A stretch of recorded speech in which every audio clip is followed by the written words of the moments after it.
Dans les années 90, une ville paisible de Pennsylvanie fait face à une vague de violence. Les femmes ne se sentent plus en sécurité chez elles et les policiers commencent à se demander si le responsable ne serait pas une seule personne. Y aurait-il un tueur en série qui sévit dans les rues? C'est ce que nous allons voir dans l'affaire d'aujourd'hui.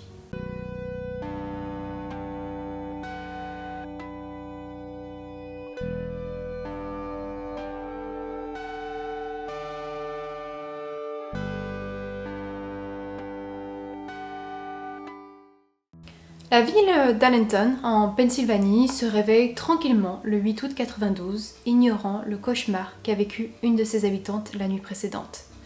Plusieurs jours passent ainsi, mais un des habitants de la ville commence à se poser des questions concernant sa voisine. Cela fait maintenant 3 jours et 3 nuits que le son de sa stéréo ne cesse de se faire entendre. C'est quelque chose qui sort de l'ordinaire.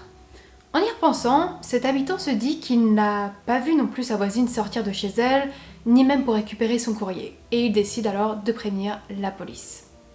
Malheureusement, les craintes de cette personne sont justifiées, et en arrivant sur place, les policiers font une terrible découverte. Joanne Burgard, une aide-soignante de 29 ans, est découverte sans vie dans sa maison. L'autopsie révèle qu'elle est décédée depuis plusieurs jours.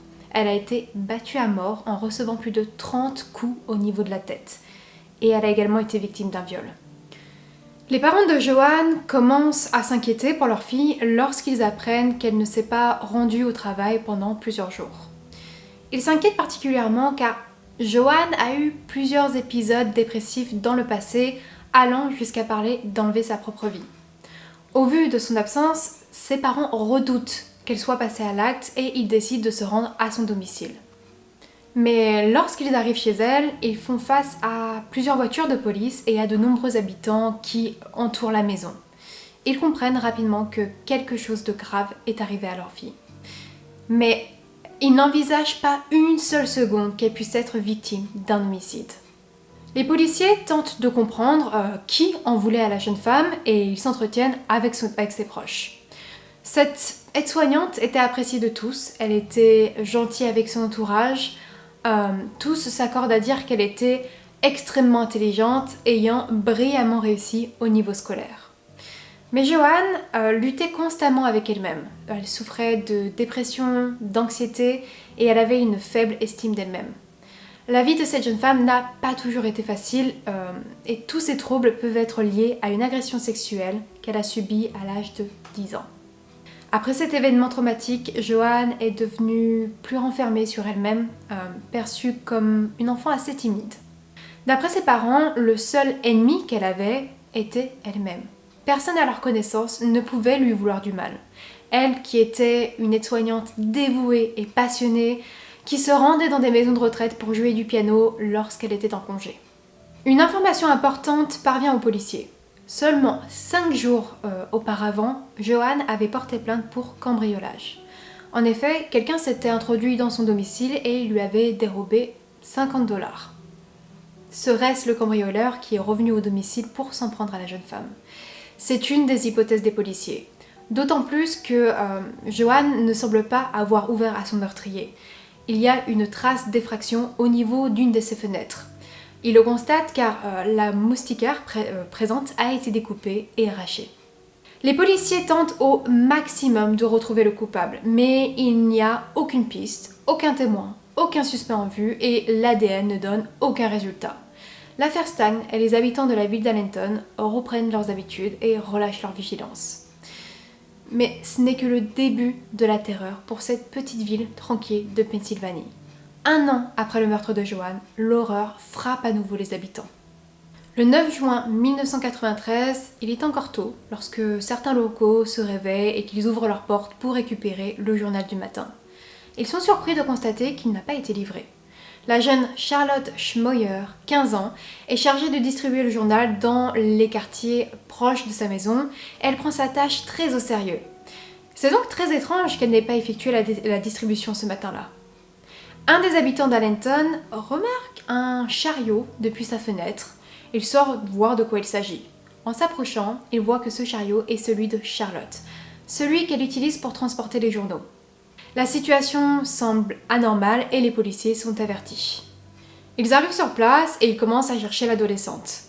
Les policiers découvrent un lecteur de cassettes portable appartenant à Charlotte situé entre deux maisons, ce qui leur laisse penser qu'elle a été victime d'un enlèvement. Les recherches continuent et une chaussure et des traces de sang sont découvertes un peu plus loin.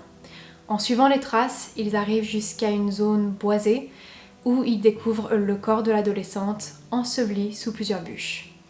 L'autopsie révèle qu'elle a été victime de viol et qu'elle a été poignardée à plusieurs reprises.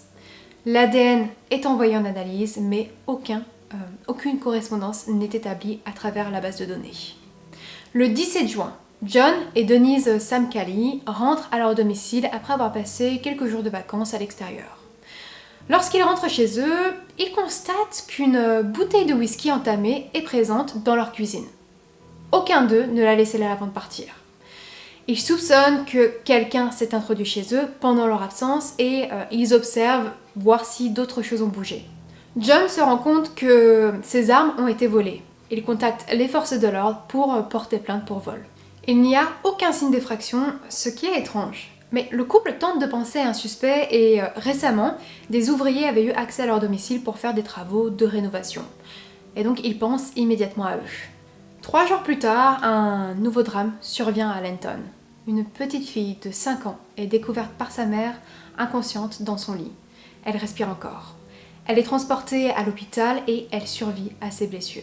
En faisant des examens, le corps médical constate que la petite fille a été victime d'un viol et que son agresseur a tenté de la tuer en l'étranglant. Tombée dans l'inconscience, l'agresseur a pensé qu'elle était morte et l'a laissée ainsi. Mais heureusement, ce n'était pas le cas. Les policiers pensent que la petite fille n'était pas la personne à qui l'agresseur voulait s'en prendre en premier lieu. D'après eux, la mère était visée, mais lorsque l'intrus est entré dans le domicile, il s'est rendu jusqu'à la chambre de la mère et il a vu qu'elle n'était pas seule car son petit ami dormait avec elle. Ne voulant pas repartir sans commettre de méfaits, il s'est alors dirigé dans l'autre chambre et s'en est pris à l'enfant.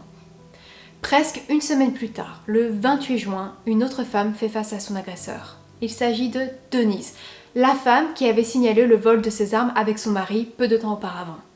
Ce soir-là, Denise rentre du travail à pied comme elle l'a fait de nombreuses fois. Elle se prépare à passer une soirée tranquille à la maison car son mari est absent pour des raisons professionnelles. Elle marche dans les rues de son quartier lorsqu'elle a le sentiment que quelqu'un l'observe, mais elle ne voit personne. Avec tous les événements passés près de chez elle, Denise peut penser qu'elle devient légèrement paranoïaque. Mais pourtant, ce sentiment la suit tout au long de sa route, jusqu'à arriver chez elle. La soirée se déroule normalement et elle ne pense plus à la sensation qu'elle a eue plus tôt. C'est une chaude soirée d'été. La chaleur à l'intérieur du domicile est étouffante et Denise décide d'ouvrir un peu la fenêtre du salon pour faire entrer de l'air. La soirée passe, elle part se coucher dans sa chambre à l'étage et elle commence à s'endormir. Soudainement, elle entend des pas à l'intérieur et elle a à nouveau un mauvais pressentiment. Cette fois-ci, ce n'est pas le sentiment que quelqu'un l'observe, mais que quelqu'un est chez elle. Paralysée par la peur, elle appelle fébrilement son mari pour vérifier s'il n'est pas rentré plus tôt que prévu. Aucune réponse ne lui parvient. Tout son corps et son instinct de survie lui dit de s'enfuir du domicile, et c'est ce qu'elle fait. À peine a-t-elle franchi la porte de sa chambre qu'un homme la saisit et une lutte commence entre Denise et son agresseur. Elle parvient à le repousser et sort de la maison en courant.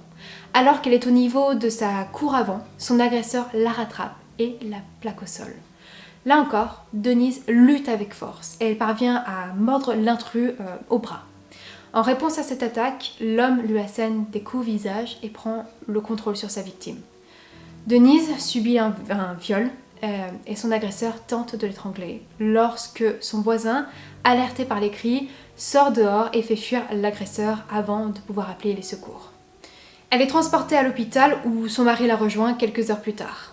Elle a de nombreuses ecchymoses sur le visage, elle a la lèvre coupée et elle est bien sûr traumatisée par ce qu'elle vient de vivre. Denise arrive tout de même à faire une description de l'homme.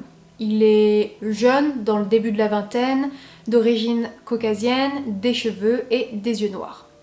Cette description reste trop générale pour permettre aux policiers de cibler un suspect, mais elle les aide tout de même à se faire une idée du profil physique de l'individu. À l'intérieur du domicile du couple, les policiers découvrent un couteau de cuisine enroulé dans une serviette devant la porte de la salle de bain. Denise reste à l'hôpital le temps de se remettre de ses blessures et à sa sortie, elle vit dans la peur de celui qui l'a agressée. Il est toujours en liberté, quelque part, et il sait où elle habite. John décide de racheter les armes qui ont été dérobées précédemment afin d'avoir quelque chose pour se protéger et rassurer Denise. Le couple investit également dans un système d'alarme pour se sentir plus en sécurité. Un mois passe et aucun suspect n'est interpellé. Pourtant, les policiers doivent se rendre à l'évidence. Plusieurs victimes sur un court laps de temps et dans les mêmes environs avec un mode opératoire similaire, il y a possiblement un tueur en série qui sévit dans les rues d'Allenton. Le 14 juillet, les autorités sont contactées. Jessica Jean Fortney, une femme de 47 ans, est retrouvée sans vie dans son salon.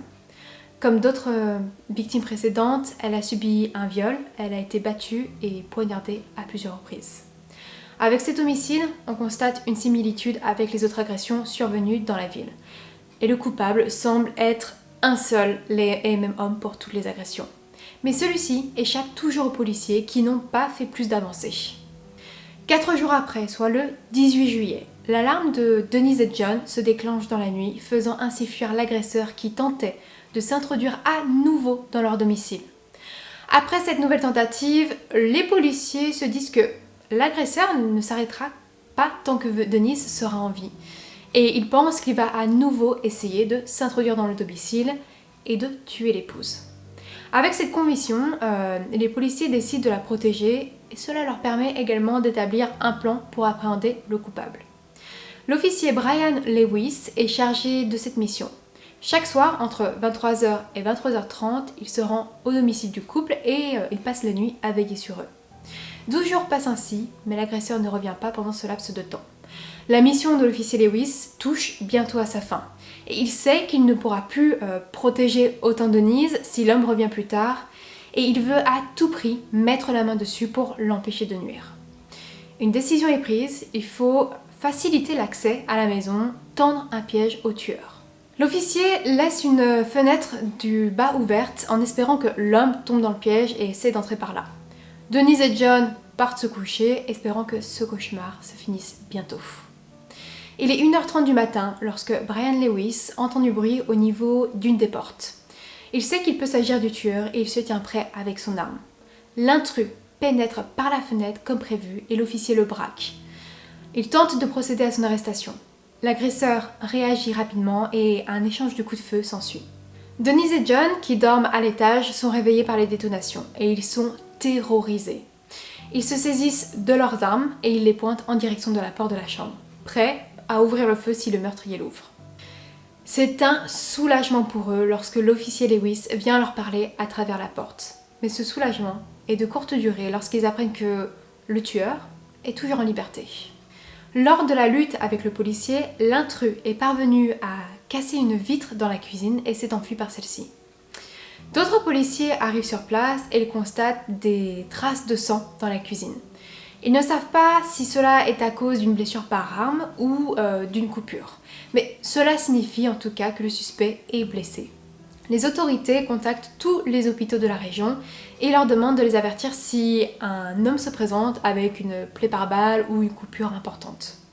Vers 3h30 du matin, un hôpital de la région contacte la police. Un homme vient de se présenter aux urgences. Il a de grosses coupures au niveau des bras et des jambes. Les policiers se rendent à toute vitesse à l'hôpital pour l'appréhender. Sauf que le suspect a entendu une partie de la conversation et il comprend alors qu'il va se faire coincer. Il prend la décision de s'enfuir au plus vite de cet endroit pour échapper aux forces de l'ordre. Mais heureusement, un policier présent dans l'hôpital parvient à l'intercepter avant qu'il ne s'enfuit et il procède à son arrestation. Il est amené au poste de police où son identité est enfin dévoilée. Son nom est Harvey Robinson. Il est âgé de 18 ans et il vit dans les mêmes environs que là où les crimes ont eu lieu. Harvey grandit en admirant son père qui traîne avec lui un passé criminel après avoir été condamné dans les années 60 pour l'homicide involontaire de sa maîtresse.